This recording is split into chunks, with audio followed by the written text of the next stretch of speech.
আসসালামু আলাইকুম, কি অবস্থা সবার? নতুন আরেকটা ভিডিওতে সবাইকে স্বাগতম।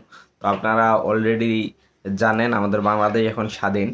তো আমি দেখলাম আজকে একটা নিউজে যে পলক সে নাকি তাকে রিমান্ডে নিলে বা রিমান্ডে নেওয়ার আগে সে নাকি সার্বক্ষণিক কান্না করতেছে আর কি।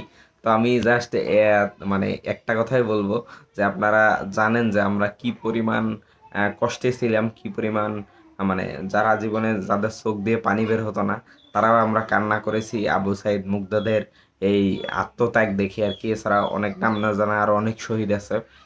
তো আমি জাস্ট এটুকুই বলবো যে পলক, আনিসুল হক, সালমান এফ রহমান, শামসুল হক টুকু, এদের যাদেরকে ধরা হয়েছে তারা যাতে কোনোভাবেই মানে কোনো ফাঁক ফোকর, কোনো তাদের কি বলা যায় কান্না এসব দিয়ে যাতে মানে প্রভাবিত না হয় কেউ, তাদের যথোপযুক্ত শাস্তির ব্যবস্থা করা হোক। আর রিমান্ডে এনে তাদের কাছে অ্যাকচুয়াল যে জিনিসটা আছে সেটা বের করা হোক। কারণ এই ইন্টারনেট বন্ধের সময় পলক কি করছে আমরা এটা সবাই জানি।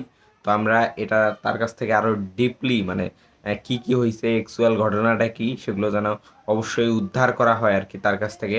নাইলে এটা আমাদের জাতির সাথে বেইমানি করা হবে, আবু সাইদ মুগ্ধদের সাথে বেইমানি করা হবে, বাংলাদেশের 18 কোটি জনতার সাথে বেইমানি করা হবে। তো আমি মন থেকে চাই তারা তাদের সব কিছু তাদের কাছ থেকে শোনা হোক এবং সত্যটা উদ্ঘাটিত হোক।